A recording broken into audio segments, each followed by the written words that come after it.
अस्सलाम वालेकुम। आज हम बात करेंगे स्पाइस के बारे में, एस्पियोनाज के बारे में, बहुत सारी हम चीज़ें सुनते हैं इनके बारे में। हालिया दिनों में 8 तकरीबन इंडियन नेवल ऑफ़िसर्स पकड़े गए हैं कतर में, जो स्पाइंग कर रहे थे। अब बहुत सारे लोग इसमें ये कह रहे हैं कि ये इसराइल के असल में इसराइल ने हायर किया हुआ था इनको और ये इसराइल के लिए स्पाइंग कर रहे थे और कोई कह रहे हैं ये इंडिया के ही स्पाइस थे। आज हम बात करेंगे इसी के बारे में। स्पाइस की तारीख बहुत पुरानी है असल में, जब से वॉरफेयर है तब से स्पाइस हैं।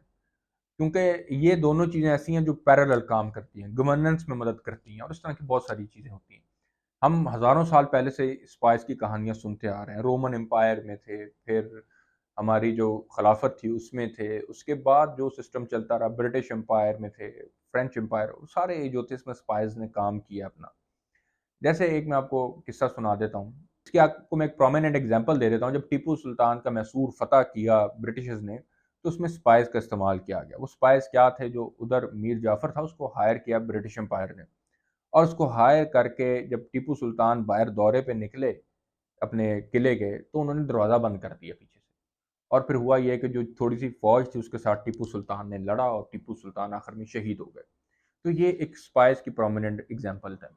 एक पाकिस्तान की एक और एग्जांपल देता हूँ। मेजर आमिर जो बड़े मशहूर थे, वो आईएसआई के लिए जॉब करते थे, आईएसआई के साथ काम करते थे। उनके वो थे सेक्टर इंचार्ज मेरे ख्याल थे। तो उन्होंने एक इसराइल का यहाँ पे स्पाई था जिसके साथ 3 साल एज एंटी पाकिस्तान एक्ट किया कि उसका भरोसा जीतें और उसके प्लान समझ सकें क्या है। फिर उसने बताया कि हमारा प्लान पाकिस्तान की एटॉमिक फैसिलिटीज़ पे बॉम्ब करना है। तो उन्होंने ये सारी जो इनपुट थी ये सारी अपने सीनियर्स को दी और उन्होंने फिर उसके मुताबिक एक्शन लिया उसका। तो ये स्पाइज होते हैं।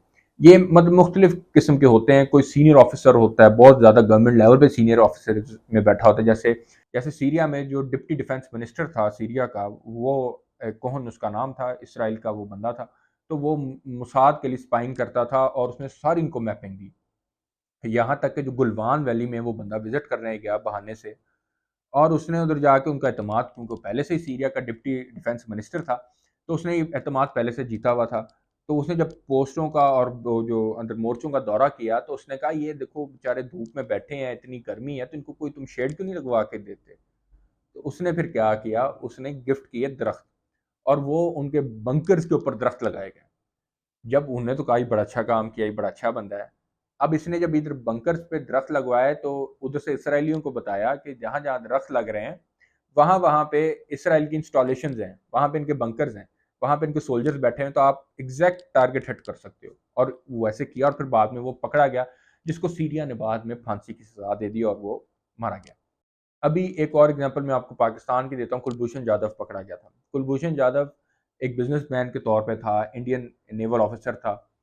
वो आके पाकिस्तान में स्पाइंग कर रहा था। यहाँ पे जो रेबल ग्रुप हैं उनको आके एम्पावर कर रहा था। तो उसको फिर बहाने से उसको रिक्रूट किया गया, उसको प्यार से उसको कहा गया कि आप इधर आएँ और ये वो एतमाद पहले उसका जीता गया। फिर जो पाकिस्तान दोबारा वापस आया तो वहाँ से उसको आईएसआई ने पकड़ लिया और फिर उसका पूरा नेटवर्क जो था वो अनर्थ कर दिया, पूरे मीडिया पे आ गया। तो इस तरह अब इसी तरह कतर में भी इन्होंने स्पाइस पकड़े हैं। कतर जो उनकी फोर्सेज़ हैं उन्होंने, और ये कहा जा रहा है कि ये उनके अब इसमें ये लोग जो काम कर रहे थे एक डिफेंस कॉन्ट्रैक्टर के साथ काम कर रहे थे। इसमें मुख्तलिफ उनको बताया गया है कि इनके जो सारी डिफेंस की जो मैपिंग है और इस तरह की चीज़ें हैं वो प्रोवाइड की गई हैं। इन लोगों ने अपने जो हैंडलर थे उनको ये प्रोवाइड किया गया। ये उनकी तरफ से सारी चीज़ें प्रोवाइड की गई हैं।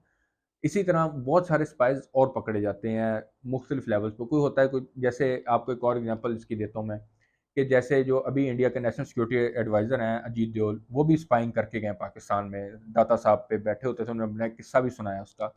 वो 3 साल पाकिस्तान में रहे और यहाँ पे चुप करके वो घात लगा के बैठे रहे और देखते रहे क्या हो रहा है। तो इस तरह बहुत सारे इंडियंस के और बाकी मुल्कों के स्पाइस पकड़े गए हैं। लेकिन पाकिस्तान का अल्हम्दुलिल्लाह आज तक कोई स्पाई कभी पकड़ा नहीं जा सका। होंगे, ऑब्वियसली होते हैं, हर मुल्क में हर मुल्क के स्पाइस होते हैं। जैसे चाइना हमारा दोस्त मुल्क है, लेकिन उसके स्पाइस पाकिस्तान में काम कर रहे होंगे।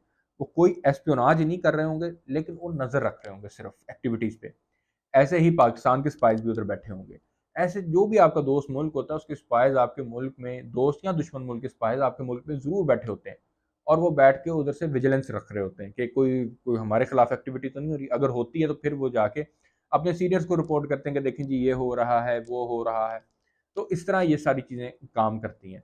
ये इसकी हिस्ट्री बहुत पुरानी है स्पाइंग की और बहुत रूथलेस हिस्ट्री है। बहुत सारे ऐसे काम करने पड़ते हैं जो आम बंदा सुने तो आम बंदा कहे ये क्या काम हो रहा है, लेकिन स्पाइंग की दुनिया में, इंटेलिजेंस की दुनिया में ये सारी चीज़ें नॉर्मल हैं। एक स्पाई को ये सारी चीज़ें करनी पड़ती हैं, ये उस गेम के रूल्स हैं। तो हमें अच्छे लगें या बुरे लगें, लेकिन it is the need of the hour. तो ये एक वीडियो थी, इन्फॉर्मेटिव वीडियो थी, आपको बताऊँगा कैसे स्पाइंग होती है, हिस्ट्री की थोड़ी-सी एग्ज़ाम्पल्स दूँ। तो अगर आपको ये वीडियो अच्छी लगी है और सीखने को कुछ मिला है तो वीडियो को लाइक और सब्सक्राइब ज़रूर कीजिएगा। अंटिल नेक्स्ट टाइम, अस्सलाम वालेकुम।